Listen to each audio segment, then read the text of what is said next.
Hi guys, welcome to Next India. आज है 23 अगस्त 2021। तो 23 अगस्त 2021 से करेंट अफेयर्स के जितने भी इंपॉर्टेंट क्वेश्चन बन सकते हैं सारे के सारे आज हम इस वीडियो में डिस्कस करेंगे तथा प्रत्येक क्वेश्चन से रिलेटेड इंपॉर्टेंट फैक्ट भी मैं इस वीडियो में आपको बताऊंगा। तो आप अंत तक वीडियो को ध्यान से देखिए। अंत में आपसे क्वेश्चन भी पूछूंगा जिसका जवाब आपको कमेंट बॉक्स में देना है।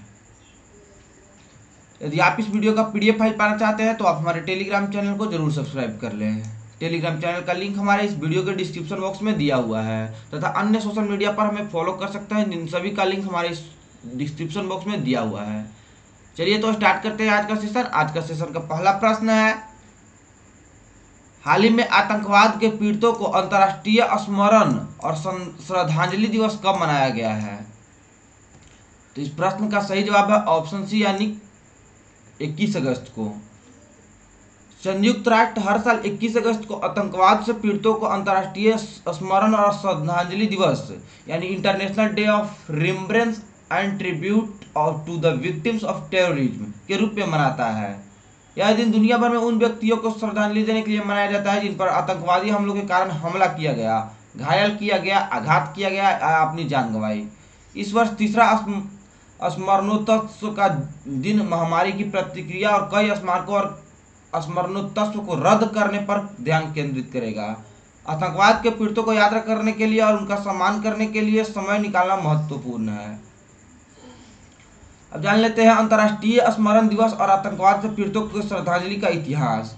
इस दिन को 2017 में संयुक्त राष्ट्र महासभा द्वारा नामित किया गया था और पहली बार 2018 में यह दिन मनाया गया था। महासभा ने अपने संकल्प में आतंकवाद के पीड़ितों का सम्मान और समर्थन करने और उनके मानवाधिकारों और मौलिक स्वतंत्रता के पूर्ण आनंद को बढ़ावा देने के लिए संरक्षित करने के लिए 21 अगस्त को अंतर्राष्ट्रीय स्मरण दिवस और आतंकवाद के पीड़ितों को श्रद्धांजलि के रूप में स्थापित किया। अब चलते हैं आज के अगले प्रश्न की ओर। आज का अगला प्रश्न है, हाल ही में विश्व वरिष्ठ नागरिक दिवस कब मनाया गया है? तो इस प्रश्न का सही जवाब है ऑप्शन ए यानी कि 21 अगस्त को। विश्व वरिष्ठ नागरिक दिवस हर साल 21 अगस्त को विश्व स्तर पर मनाया जाता है। यह दिन वृद्ध लोगों को प्रभावित करने वाले मुद्दों के बारे में जागरूकता बढ़ाने के लिए मनाया जाता है, जैसे कि उम्र के साथ बिगड़ना और बुजुर्गों के साथ दुर्व्यवहार और समर्थन सम्मान करना और वरिष्ठों की प्रशंसा करना और उनकी उपलब्धियों को पहचानना। इसी वजह से विश्व वरिष्ठ नागरिक दिवस प्रतिवर्ष मनाया जाता है। 21 अगस्त को यह प्रतिवर्ष विश्व स्तर पर मनाया जाता है। 14 दिसंबर 1990 को संयुक्त राष्ट्र महासभा द्वारा इस दिवस की घोषणा की गई थी। इस दिन की स्थापना आधिकारिक तौर पर संयुक्त राज्य अमेरिका के पूर्व राष्ट्रपति रोनाल्ड रीगन ने 1988 में बड़े वयस्कों और उनके मुद्दों को एक दिन समर्पित करने के लिए की थी। अब चलते हैं आज के अगले प्रश्न की ओर। आज का अगला प्रश्न है, हाल ही में इंडियन बैंक के प्रबंध निदेशक और मुख्य कार्यकारी अधिकारी यानी सीईओ के रूप में किसे नियुक्त किया गया है? तो इस प्रश्न का सही जवाब है ऑप्शन ए यानी कि शांतिलाल जैन को। शांतिलाल जैन को 3 साल की अवधि के लिए इंडियन बैंक के प्रबंध निदेशक और मुख्य कार्यकारी अधिकारी के रूप में नियुक्त किया गया है। वह इंडियन बैंक के एमडी और सीईओ के रूप में पद्मजा चंद्रू की जगह लेंगे। पहले से इंडियन बैंक के एमडी एंड सीईओ के रूप में थे पद्मजा चंद्रू, इनका जगह अब ले लेंगे शांतिलाल जैन जी। वह वर्तमान में बैंक ऑफ बड़ौदा में कार्यकारी निदेशक हैं। अब बात हुई है bank of Baroda Indian bank के बारे में, तो इंडियन बैंक के बारे में जान लेते हैं। इंडियन बैंक का यह लोगो है, इलाहाबाद भी इसी बैंक में मर्ज हो गया है। फाइनेंशियल सर्विस कंपनी है एक, जिसके पिछले सीईओ तो पद्माजी चंद्रू थे, लेकिन इनका अब जगह ले लेंगे शांतिलाल जैन। इसका हेडक्वार्टर चेन्नई में है तथा इसकी स्थापना 15 अगस्त 1907 को की गई थी। इसका कई सब्सिडी है जैसे कि Allahabad bank, Indian bank, Singapore और अन्य कई सब्सिडीज है। इसके फाउंडर्स थे SRM रामास्वामी चैतियार भी। इंडियन बैंक एक भारतीय राष्ट्रीयकृत वित्तीय बैंक और सेवा कंपनी है और यह भारत के वित्त मंत्रालय के स्वामित्व में है, जिसका स्थापना 1907 में हुई थी 15 अगस्त के दिन और इसका मुख्यालय चेन्नई में है। अब चलते हैं आज के अगले प्रश्न की ओर। इतना बात हम लोग इंडियन बैंक के बारे में जान लिया। आज का अगला प्रश्न है, हाल ही में किस कंपनी ने भारत में लघु व्यवसाय ऋण पहल शुरू की है? तो इस प्रश्न का सही जवाब है ऑप्शन बी यानी कि फेसबुक। फेसबुक इंडिया ने ऑनलाइन लेंडिंग प्लेटफॉर्म इंडीफी के साथ साझेदारी में भारत में small business loan initiative launch किया है। यह पहला देश है, भारत पहला देश है जहां फेसबुक इस कार्यक्रम को शुरू कर रहा है। इस पहल का उद्देश्य छोटे और मध्यम व्यवसायों की मदद करना है, जो स्वतंत्र ऋण देने वाले भागीदारों के माध्यम से क्रेडिट ऋण तक त्वरित पहुंच प्राप्त करने के लिए फेसबुक पर विज्ञापन करते हैं। यह छोटे व्यवसायों के लिए व्यवसाय ऋण को अधिक आसानी से सुलभ बना देगा और भारत के एमएसएमई क्षेत्र के भीतर ऋण अंतर को कम करेगा। यह भारत के 200 कस्बों और शहरी में पंजीकृत व्यवसायों के लिए खुला है। अब जान लेते हैं इस इंडीफी लॉन्च किया गया है तो इंडीफी के बारे में। इंडीफी के साथ जब साझेदारी की है फेसबुक ने इस इनिशिएटिव के लिए, तो इसके बारे में जान लेते हैं। इंडीफी पहला उधार देने वाला साझेदार है जिसके साथ फेसबुक ने करार किया है और कार्यक्रम को और अधिक भागीदारी को बोर्ड में लाने की क्षमता के साथ बनाया गया है। इंडीपी के साथ फेसबुक की साझेदारी के माध्यम से फेसबुक के साथ विज्ञापन करने वाले छोटे व्यवसायों को प्रतिवर्ष 17 से 20% की पूर्व निर्धारित ब्याज दर पर ऋण मिल सकता है। यह कार्यक्रम छोटे व्यवसायों को त्वरित ऑनलाइन आवेदन के माध्यम से संपार्श्विक के ऋण के लिए आवेदन करने में सक्षम करेगा। अब बात हुई फेसबुक के बारे में, तो जान लेते हैं फेसबुक के बारे में। फेसबुक एक सोशल नेटवर्किंग सर्विस कंपनी है। यह फेसबुक का लोगो, फेसबुक के सीईओ है मार्क जुकरबर्ग जी। इसकी स्थापना हुई मतलब फाउंड किया गया था, खोज की गई थी फरवरी 2004 में।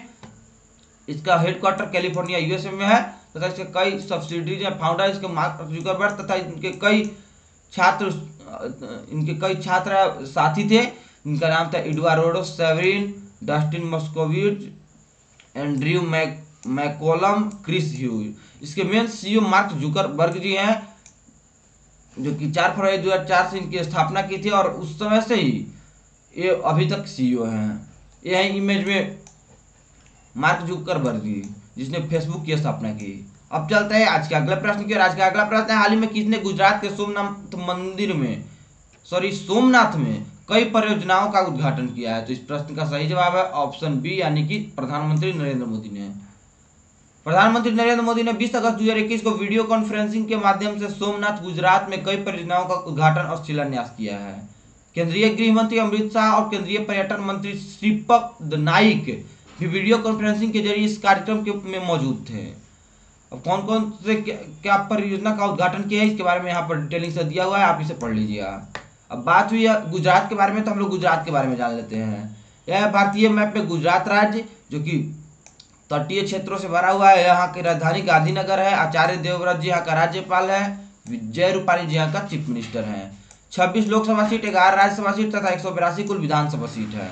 यहाँ का मुख्य नेशनल पार्क है गिर national park, Bhavnagar national park, Vansda national park, blackbuck national park तथा मारिन नेशनल पार्क। अब चलते हैं आज के अगले प्रश्न की ओर। आज का अगला प्रश्न है, हाल ही में भारत प्राचीन भाषा के महत्व को बढ़ावा देने, लोकप्रिय बनाने और संजोने के लिए 19 से 25 अगस्त 2021 तक किस सप्ताह के रूप में मना रहा है? तो इस प्रश्न का सही जवाब है ऑप्शन बी यानी कि संस्कृत सप्ताह। 2021 में भारत प्राचीन भाषा के महत्व को बढ़ावा देने के लिए, लोकप्रिय बनाने और संजोने के लिए 19 से 25 अगस्त तक संस्कृत सप्ताह मना रहा है। 2021 में संस्कृत दिवस 22 अगस्त 2021 को मनाया जाएगा, यानी कल ही के दिन मनाया गया है। यह दिन श्रावण महीने की पूर्णिमा को दिन मनाया जाता है, यह जो प्रत्येक वर्ष रक्षाबंधन के अवसर को भी चिन्हित करता है। विश्व संस्कृत दिवस पहली बार 1969 में भारत सरकार द्वारा रक्षाबंधन के अवसर पर आयोजित किया गया था। तो प्रत्येक वर्ष संस्कृत दिवस भारत में रक्षाबंधन के दिन मनाया जाता है। अब चलते हैं आज के अगले प्रश्न की ओर। आज का अगला प्रश्न है, हाल ही में किसने यूएई में यूपीआई की भुगतान प्रणाली सुविधा करने के लिए मशरिक बैंक के साथ भागीदारी की है? तो इस प्रश्न का सही जवाब है ऑप्शन ए यानी कि एनपीसीआई। एनपीसीआई ने यूएई में यूनिफाइड पेमेंट इंटरफेस यानी यूपीआई की भुगतान प्रणाली सुविधा शुरू करने के लिए मशरिक बैंक के साथ भागीदारी की है। मशरिक बैंक संयुक्त अरब अमीरात का सबसे पुराना निजी स्वामित्व वाला बैंक है। इस कदम से भारतीय पर्यटकों को लाभ होगा और जो यूएई में दुकानों और मर्चेंट स्टोर्स में यूपीआई आधारित मोबाइल एप्लीकेशन का उपयोग करके अपने खरीदारी के लिए भुगतान करने के लिए व्यापार या अवकाश के उद्देश्य से यूएई की यात्रा करते हैं। अब बात हुई है मशरिक बैंक तथा एनपीसीआई के बारे में, तो दोनों के बारे में जान लेते हैं। मशरिक एक प्रकार का प्राइवेट बैंकिंग कंपनी है। इसका हेडक्वार्टर दुबई यूएई में है तथा इसका सीईओ वर्तमान में अहमद अब्देलाल हैं। इसका फाउंडर थे अब्दुल अजीज अल घुरैय तथा इसकी स्थापना 1986 में हुई थी। इसके अभी वर्तमान में लगभग 400 एम्प्लॉयज हैं तथा इसका सब्सिडीज है मशरक कैपिटल, DIFC लिमिटेड तथा अन्य कई सब्सिडीज हैं। अब जान लेते हैं एनपीसीआई के बारे में। एनपीसीआई यानी इसका फुल फॉर्म होता है national payment corporation of India. इसका हेडक्वार्टर मुंबई में है तथा इसकी स्थापना 2008 में हुई थी। इसका ओनर है reserve bank of India, ministry of finance and government of India, यानी यह भारत सरकार के अंदर में वर्क करता है। यह छोटे मोटे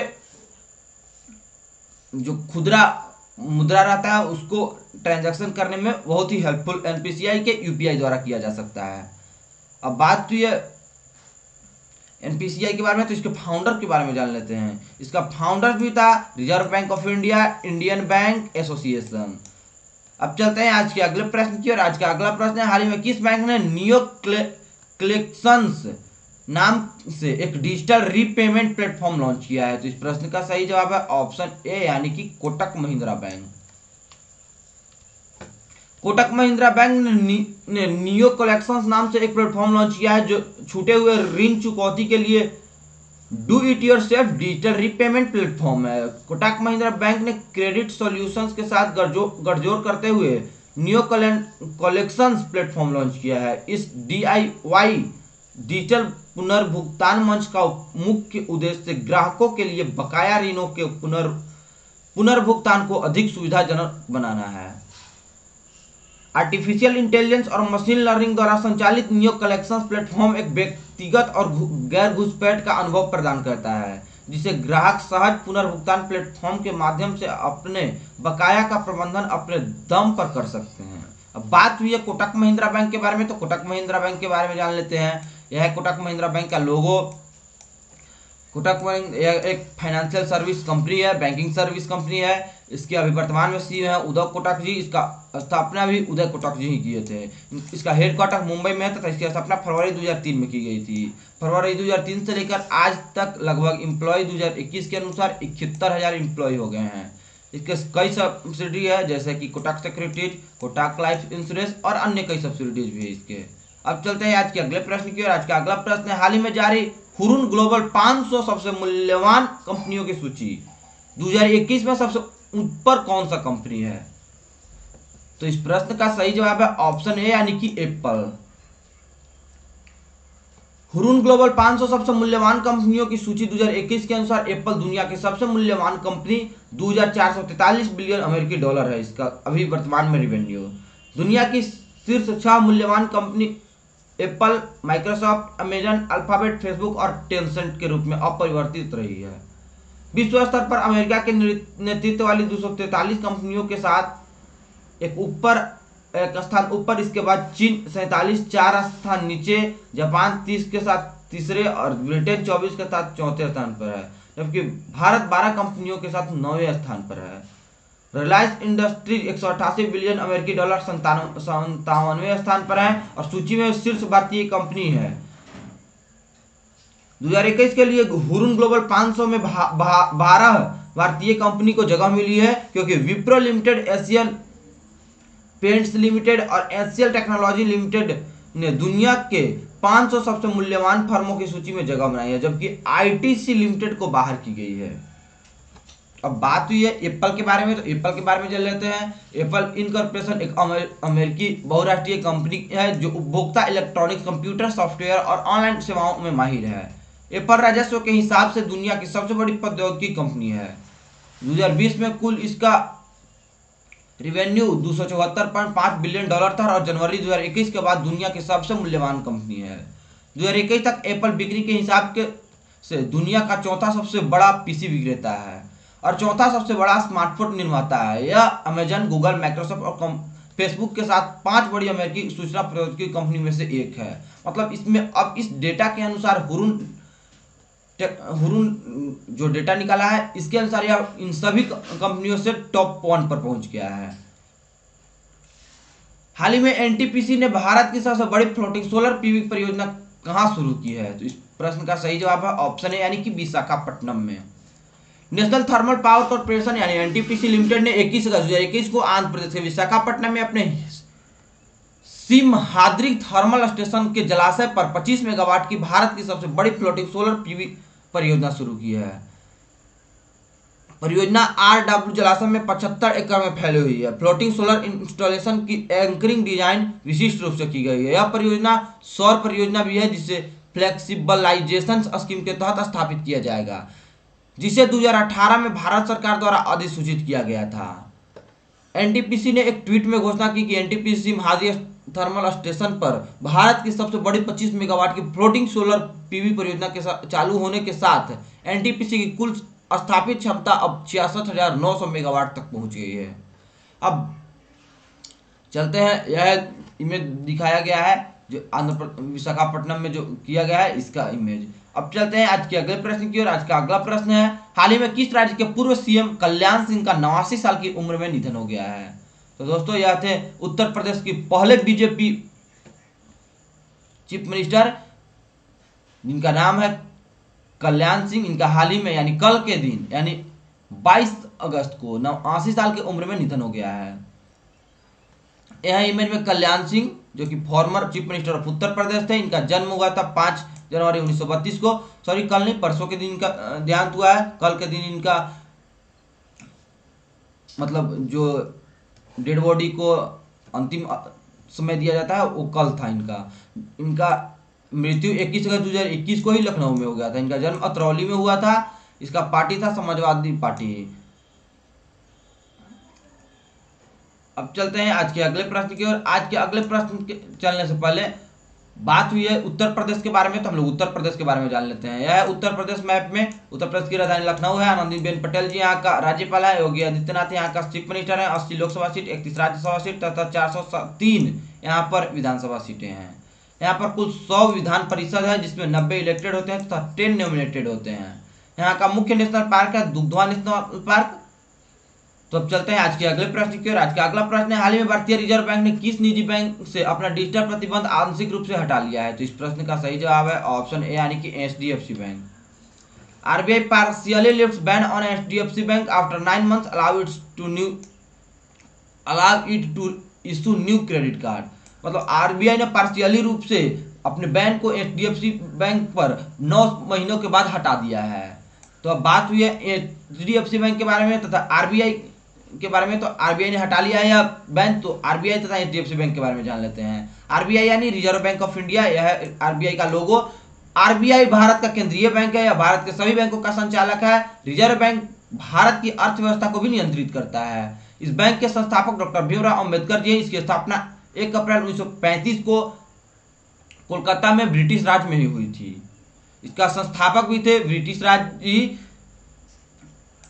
इसके संस्थापना के समय संस्थापक के साथ उस समय मतलब संस्थापक थे डॉक्टर भीमराव अंबेडकर भारत की तरफ से। इसका अभी वर्तमान में मुख्यालय मुंबई में है तथा इसके कई सब्सिडीज जैसे कि भारतीय रिजर्व बैंक नोट मुद्रण इसके सब्सिडीज कंपनी है।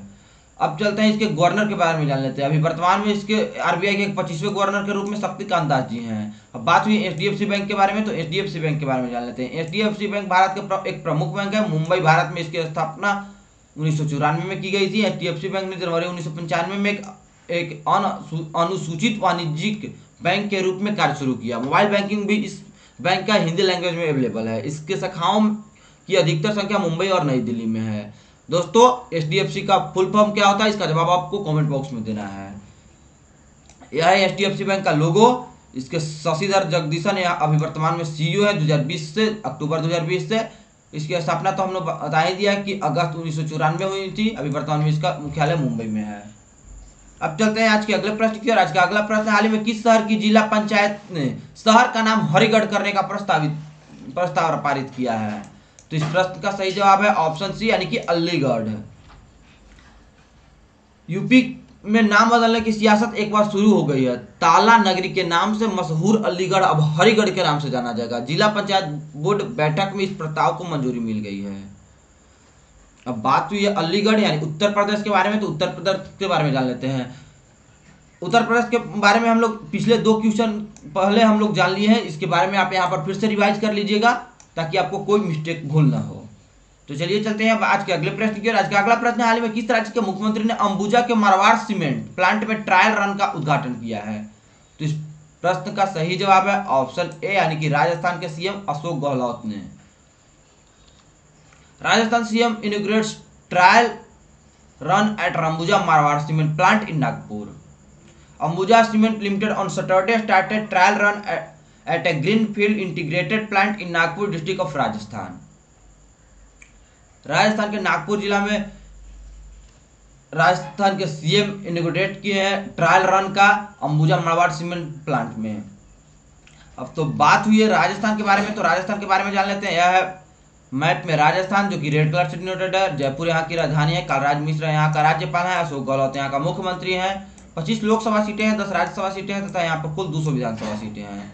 यहाँ का मुख्य नेशनल पार्क है Ranthambore national park, Sariska national park, tiger reserve तथा डेजर्ट नेशनल पार्क तथा एक और अन्य नेशनल पार्क है जिसका नाम है केवलादेव नेशनल पार्क। अब चलते हैं आज के अगले और अंतिम प्रश्न की ओर। आज का अंतिम प्रश्न है, हाल ही में Indian film festival of Melbourne award 2021 में सर्वश्रेष्ठ फीचर फिल्म का अवार्ड किसे दिया गया है? तो दोस्तों इस प्रश्न का सही जवाब है ऑप्शन ए यानी कि सोराराई पोट्रुद को। Indian film festival of Melbourne award 2021 की घोषणा। द फैमिली मैन के अभिनेता मनोज बाजपेयी और समंथा अनिकेनी Indian film festival of Melbourne के नवीनतम संस्करण के विजेताओं में शामिल थे। देखिए यह लिस्ट पूरी सूची है। यहाँ पर सर्वश्रेष्ठ फीचर फिल्म के रूप में सोराराई पोट्रू को यहाँ IFFM 2021 के विजेता बनाया गया है। दूसरे पर सर्वश्रेष्ठ प्रदर्शन पुरुष फीचर फिल्म में सूर्या शिव कुमार सोराराई पोट्रू का ही है इनका, और अन्य सभी लिस्ट यहाँ पर दिया हुआ है। इसमें समंथा अनिकेनी जी भी हैं, इन्हें आप ध्यान से पढ़ लीजिएगा। द फैमिली मैन 2 के मूवी के अभिनेत्री तथा अभिनेता मनोज बाजपेयी जी सभी के बारे में यहाँ पर दिया हुआ है जो विजेता बने हैं IFFM 2021 का। अब चलते हैं कल के वीडियो के अंतिम क्वेश्चन की ओर। कल का वीडियो का अंतिम क्वेश्चन था, किस राज्य ने राज्य में 4 नए जिलों के निर्माण के साथ साथ राज्य के सभी जिलों में विशेष रूप से महिलाओं के लिए पार्कों के विकास की घोषणा की है? तो इस प्रश्न का सही जवाब है ऑप्शन सी यानी कि छत्तीसगढ़। छत्तीसगढ़ राज्य ने अपने पूरे राज्य भर में 4 नए जिलों के निर्माण के साथ साथ राज्य के सभी जिलों में विशेष रूप से महिलाओं के लिए पार्कों के विकास की घोषणा की है।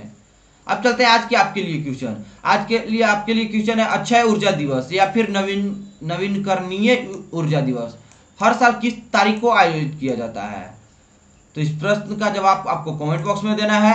आशा करता हूं आप कल के प्रश्न का जवाब कमेंट बॉक्स में अच्छी तरह से दिए होंगे तथा आप कमेंट बॉक्स में जितने भी डेज होते हैं उसके सीरियल वाइज लिखा कीजिए ताकि आपको लिखने से पूरे महीने का डेज याद हो जाए। उसी आदत के अनुसार आपको पूरे वर्ष का डेज याद रहने लगे। चलिए दोस्तों, आप हमें फेसबुक, इंस्टाग्राम, टेलीग्राम, ट्विटर सभी जगह फॉलो कर सकते हैं। PDF फाइल पाने के लिए आप हमारे टेलीग्राम चैनल को जरूर ज्वाइन कर लें। सभी सोशल मीडिया का लिंक हमारे इस वीडियो के डिस्क्रिप्शन में दिया हुआ है।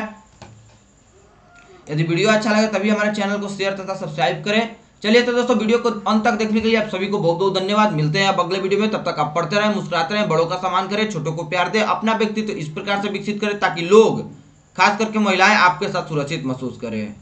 धन्यवाद।